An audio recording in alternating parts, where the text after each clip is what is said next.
Okay,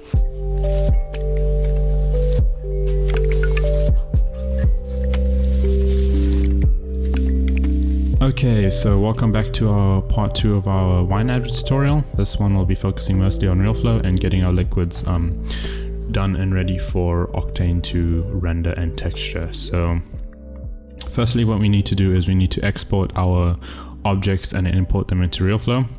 The way we do that is we go to plugins, Realflow, and then Sd Exporter, but we need a place to export that first. So we're going to go into Realflow 10 and we'll create a new project. So here what I'll do is I'll go and call this wine advert tutorial. Now, I'm going to say this at the start. I'm not going to explain every single thing inside this program. This is an extremely complicated and it's an extremely complicated program. So I'm not going to explain everything. I will be explaining what I'm doing to the best of my ability, and I will try and give you guys the tips that I've learned along the way. So it's a program that I still don't fully understand, and there's a lot of stuff going on, so I can't explain everything. I'll just take too long to do. So first we're going to create a new project. It's best to keep that on your SSD. Just for when you're simulating, it takes some time to save the actual particles and the meshes. So if you have it on an SSD, it'll save faster, meaning your simulations will be faster as well. So we'll create a new project, boom. And then what I'm going to do is you'll see here, it'll create a project file on your SSD. I have a tutorial, but there's nothing in here. It's just the actual project. If you want your folders and stuff to pop up, we're just going to go and create a diverse particles here. It's going to do that, hit simulate and stop it. And then here it will create all the desired, folders and stuff for you. So we can just go reset that. And then now what we can do is we can go into here, Realflow Sd Exporter, and you'll see you have end frame. So depending on your FPS, now I should probably explain this at first. For the people that have never used Realflow, scale and FPS are a huge factor in Realflow. It works on real world scale. So if your wine glass is a ruler in size, it'll try and simulate that amount of liquid in real space. If your wine glass is the size of a building, you'll get that kind of effect inside of Realflow. So scale is extremely important, and I just want to bring that out at the start. And so is frames per second. So we'll be using 24 FPS, and our whole thing will be 10 seconds long. We'll go with that. So 24 times 10. Cool. So our whole scene is 240 frames. So if I go in here and go to our exporter, should make the end frame 240 frames. I should pick a save location, which will be inside our wine advert tutorial Realflow folder, and then inside our objects, and then save there. And then what you want to add into your exported objects is your glass collider and your bottle collider, and that's all you want. You don't want to change anything else. You can add in your camera. We're not going to do anything with it, but I'm just going to untick that to make things a bit simpler. And as I said, scene scale is extremely important. Now, Realflow, the problem with going with real world scale with small objects is Realflow struggles to do small scale simulations. So it is possible, and if you want accurate results, you should go for real world scale, but it uses a lot more computing power, such like RAM and stuff, and it will just cause you hassle. So what I do, if I have something super small, is I make it bigger. I make the scene scale bigger than it actually should be, and that will mean that it'll just make life a bit easier. You won't need as much computing power and stuff. It won't be 100% accurate, but it will look accurate enough that it doesn't look fake. It'll still look quite good. And so what I'll do is I'll times my scene scale by 10 and then hit export. So now our scene inside of Realflow, it's gone and exported it. Now our scene inside of Realflow will be 10 times bigger than the actual real world scale. and we can simulate our particles and stuff inside there. And then when we import it, we can just set the scale back down and divide it by 10 again. And that'll just make things inside of Realflow a lot easier, because if we go and scale everything down to the real world scale in here and make them super, super small, it'll require a lot more computing power to process all of that, as opposed to having, it's just the way Realflow works. It's a very complicated program, and I'm not going to explain the reasons and everything like that. So here we can go into import object, and we can go import. Here you'll see it's export an SD file. So if we go and open that, here you see we have our wine bottle, and we have our wine glass over there. So everything looks fine and dandy. We can get rid of this emitter and domain just so we can focus on these two for now. So we won't need our wine bottle. We're not going to do anything with that. So we're going to go and untick active so it doesn't affect our simulation. So we're going to make sure that's red. And if you want, you can hide it as well if you don't want it there. But we're going to keep it there just for visual purposes. So these two look the same. Okay, so I'm just going to hit a quick save to make sure that our save and functions and all of that stuff is working well. Now, the way Realflow sort of calculates where, okay, I can't explain it all, it's going to take too long, but basically if you want Realflow to actually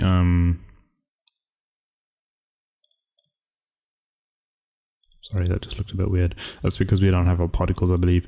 But if you want Realflow to know where the faces of your object are, you have this Isosurface. So if you tick on, you'll see these purple parts will be where the objects collide. And that means you have a huge chunk of holes inside your mesh itself. If you want to close the gaps inside of that, this does increase your RAM usage and stuff. Just make your cell size smaller. So if I go 0.5, you'll see that it's starting to close up, 0.2, and then this slide a bit more holes on 0.1. So if I go and change the view here, this is what Realflow sees as your object. This is what your particles will collide against. And if I go and increase this again, this is what it'll see. So particles will go straight through those holes. So you want to make it until it closes properly. If you have a very small scene scale, this will crash your PC if you try and go too small, and you'll have to go very small because your scale of your scene is super small. And this is why I'm working in a 10 times the actual size sort of scale. You can go and refine these by reducing the cell size, but for me, this works fine. So I'm just going to go and untick that. And so that's what Realflow that's what the actual particles see. This is just a visual thing for your own eyesight to see. So what we're going to do is we're going to go in, we're going to be working with Diverso particles for this tutorial. I'm in love with them, and I just think that they work the best. So I'm going to go and create a circle, and then also create a domain, which will be basically the settings for our liquids. And this will bring in if we hit circle, it'll bring in an emitter and a domain. Here you'll see then we have a nice node editor here. Your emitter basically emits the particles, shoots out the particles, and your domain is the particles properties. Let's say you're going for viscous, which is things like cream. Granular is things like sand, and liquid PBD is standard liquids. Liquid SPH is more accurate liquids, but it's a bit slower to simulate. So here you have an emitter. We're going to push this up here, and we're going to kind of angle this until our emitter shoots like that direction. So we're going to change our scale of our emitter. We want it to be smaller, so we're going to make it 0.3. like that, and I think I'll go for 0.25, like so. And then if I do a very basic simulation, you'll sort of see that we get a visual look of what's going on here. Cool. And you can see it's quite fast. Realflow 10 has really improved on their features, so this should be quite quick for you guys. So if I go and reset that, now we're gonna try and get into the funky stuff now. Going to be a bit advanced, but if you've never used this before, you can just watch and sort of see what the possibilities of this program are.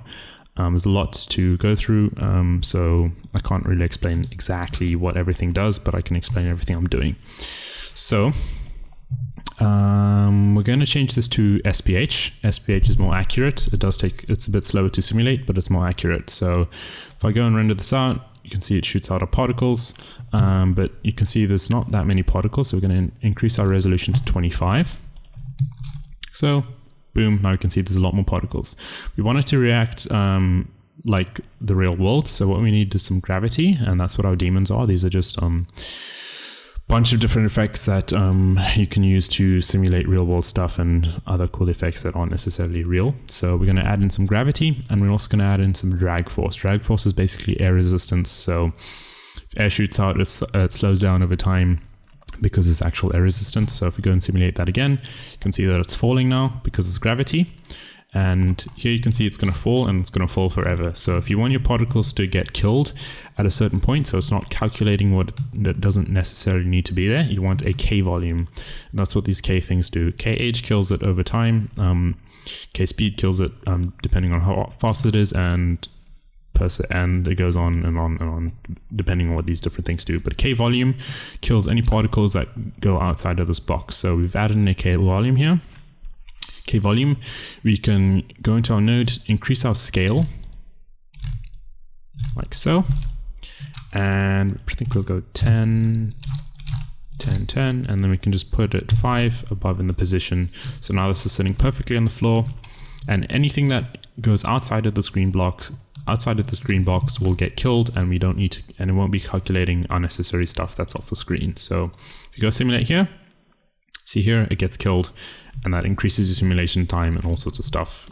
So now what we need to do is we need to angle this until it hits the glass properly. So we're just going to go and do something like this. And we can take another look. Okay, cool. I think this needs to be maybe something like so. Depends on what you're going for and what you want, but I'm going for this. So I'm just going to make the speed 3, which will make you shoot out a bit faster. Like so. And now you can see the look that we are getting over here. And you just push this up and then maybe angle it slightly down. Down a bit more.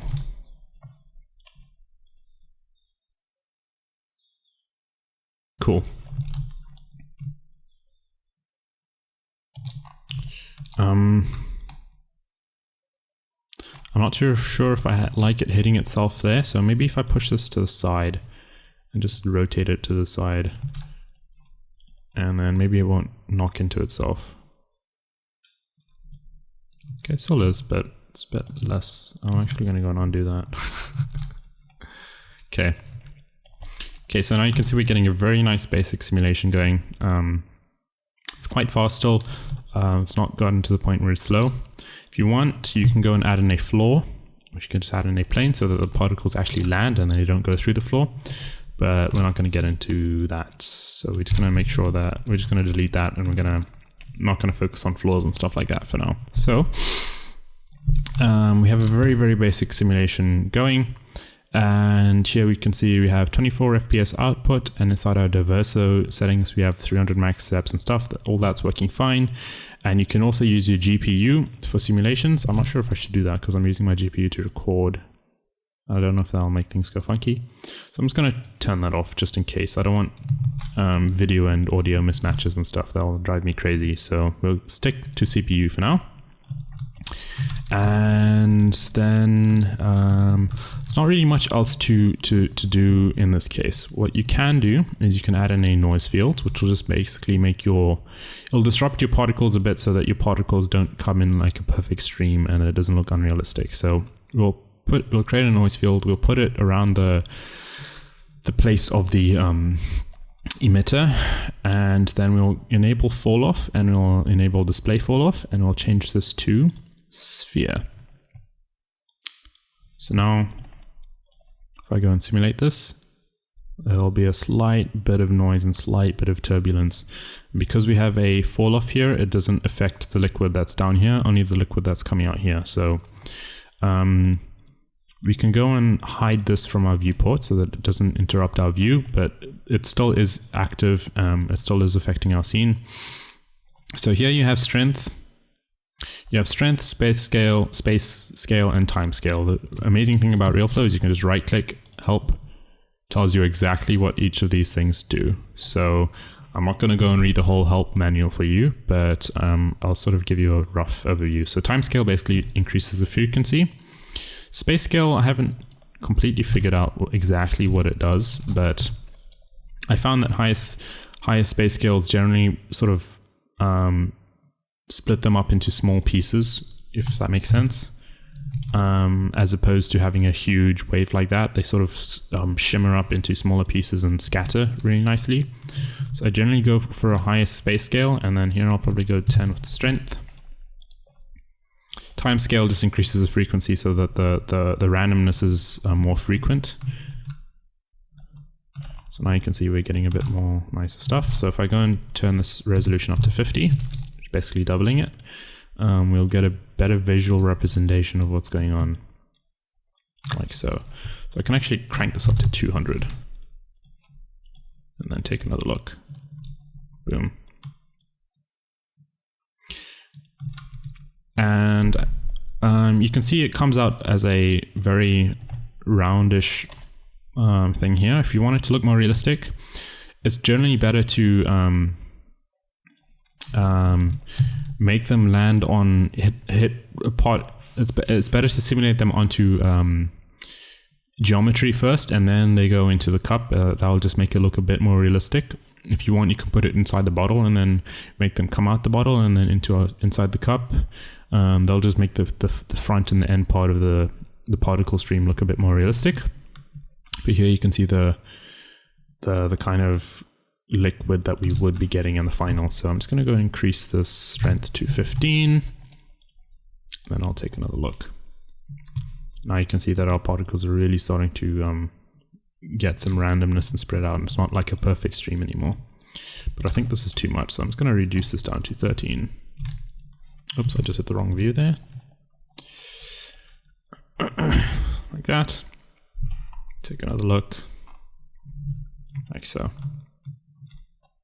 And here you can see that we have gaps inside our particles. A nice daemon that fixes that is a sheeter daemon.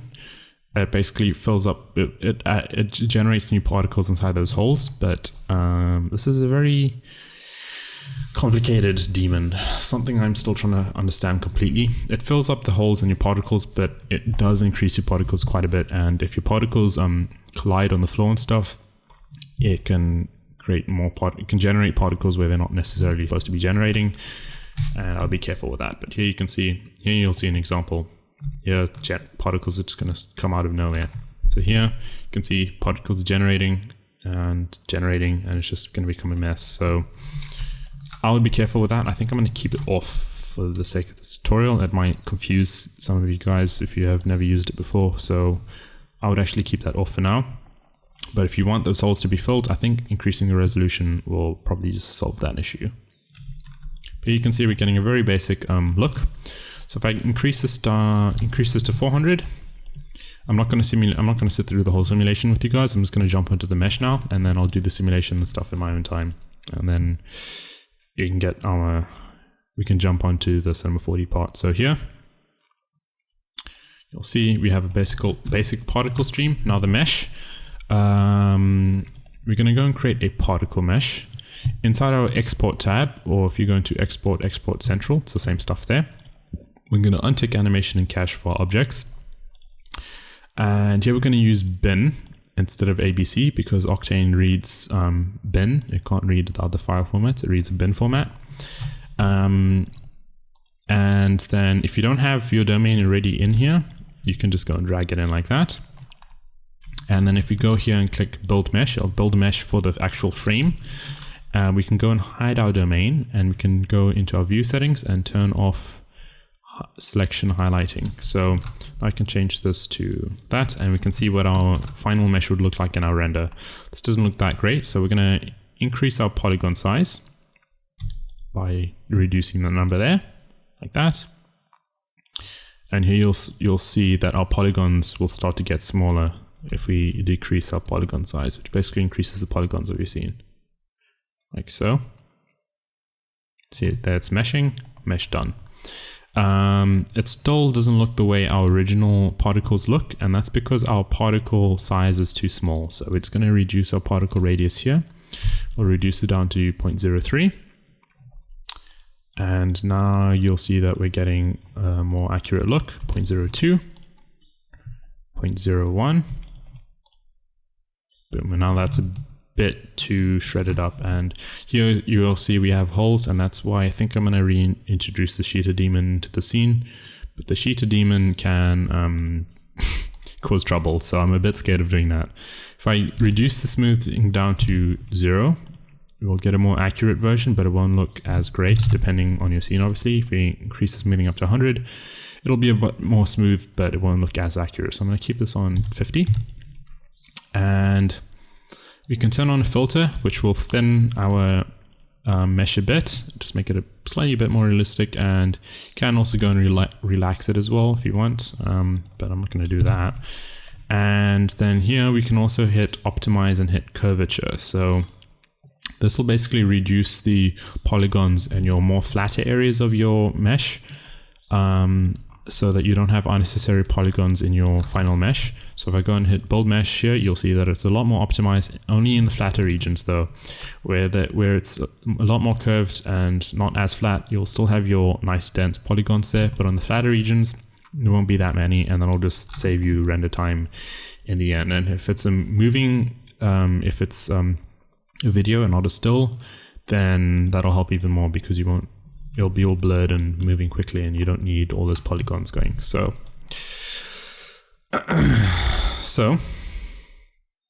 I'm not too happy with the way this looks, and that has to do with this domain here. That's because we have holes in our thing. So I'm gonna try my best. Just look at time. Cool. We still have a lot of time. I have like another 30 minutes to play with here. So we're gonna try our best to get the Sheeter Daemon to work. I keep calling it Sheeter Daemon. But it's a very intense program plugin to see. It's just a mess. It's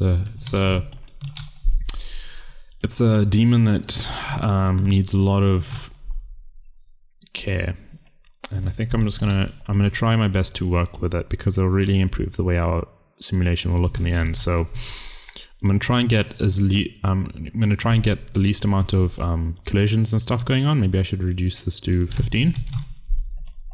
See what that looks like.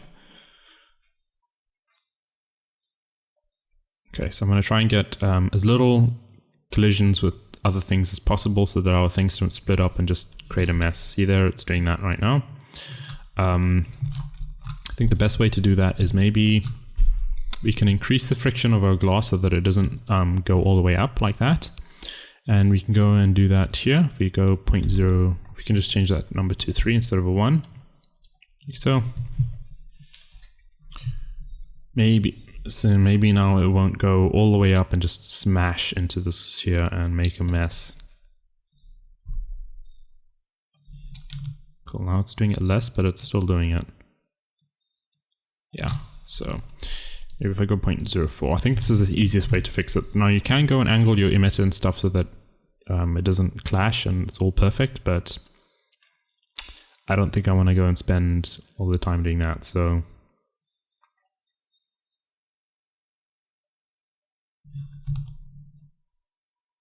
Cool, I think that's perfect.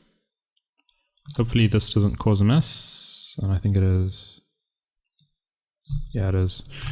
Let me see what I could do to help this move along correctly. I think I will maybe just angle this slightly up and take another look. Maybe I should decrease the size of it slightly, maybe 0.3 as well.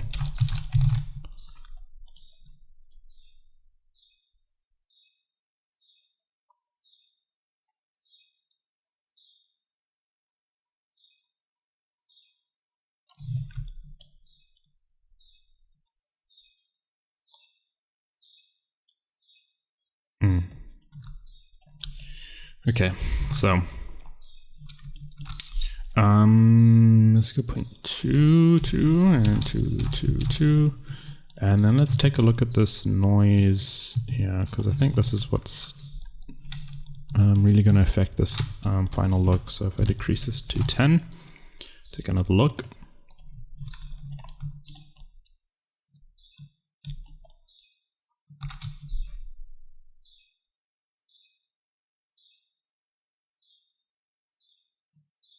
I think that should work very well. Yes. Okay, so this I think is perfect. Once your thing is done, you can go and take a actual view and see what it actually looks like in real time, and you can go and cut off unnecessary amounts of time and stuff, but I think this looks fine. So I'm just going to go and increase this resolution to 400, and then I'll do a short preview and see if it looks right, and then I'll simulate the whole thing. Well, I'll first show you the particle mesh. No, okay, I'm getting ahead of myself. Let's just check if this is fine first. So now you'll see here we have a nice dense amount of particles, around 40,000 already. It's a nice amount to get a very visual look of what your thing will look like, and the more particles you have, the better your particle mesh will look. It'll have a lot more to work with. Here you can see everything looks really nice. Cool, so we'll just let this go for a few more frames, maybe 2 more, and then we'll insert the mesh and sort of see what that would look like. Cool, so we can stop it now. So in my particle mesh here, I can go and hit build mesh. I can hide the domain, and now you can see the nice liquid that we're getting over here. Looks very nice. It's all working out nicely. Here you can, like I said, you can smooth it more if you want. But that'll add a bit of a gap between your actual object and the mesh. If you don't want that, you can either reduce the smoothing, like down to 50. You can see that. You can reduce the thinning, or you can go into your glass collider and play with the collision distance. It's all a combination of those things, but here you can see our mesh actually looks quite nice. It looks fine. And once your actual particles are done simulating, you want to go back to the front here, and then you want to go just hide your particles, and then you click build mesh sequence, and that will create a mesh for all your frames out of your particles. So if I go here, for example, boom, boom, boom, boom, shoots them out like a gun, and basically builds a whole mesh for your whole sequence. So here you can see whole mesh, and that's what these are. This is an actual mesh, actual polygons for Octane to see, and that'll all go into your over here. You'll all go into your meshes section here. You can see nice bin files over there, and once your actual particles are done and your mesh is done, then you go inside of Octane, you go and plugins, Realflow, mesh importer, and then you go in here, meshes, and then you just select the first one in your scene. And if your FPS of your Cinema 4D and Realflow match up, then it all should be looking fine. Now, because we times our scale by 10 inside of Realflow, we need to divide it by 10 again over here so that it matches up inside of Cinema 4D. So if I go 0.1, and then I go take a look, there you see we have our beloved mesh going. It all looks correct. And they all look fine for our rendering. If I go and hide this glass, you can see it looks the same as it did inside of Realflow for rendering inside of Cinema 4D. And that's pretty much it. So I'm going to go ahead and simulate my particles. Oh, you can also use command line. If your thing takes long, you can go and use a command line. That'll remove your preview of the thing, but it'll simulate faster because it doesn't have to update the whole time. So you can see it's just shooting through all the frames. It'll just go straight through all your frames until you hit the max, and then it'll be done. And then once this is done, you just go and hit update timeline cache, doom, and then here you can see your particles until it reaches a point where it was done. like so. And you can see we have particles from our previous simulations. Unless they're overwritten, they will still stay there. So you want to make sure that it goes through the whole thing, and then you want to make sure after that you go and do your bolt particle mesh sequence, and then it goes through the whole thing. And once that's done, we'll end up in Cinema 4D, and then we'll get to our product rendering and stuff like that. So I'm going to go and simulate all my particles, and then I will see you inside of Cinema 4D.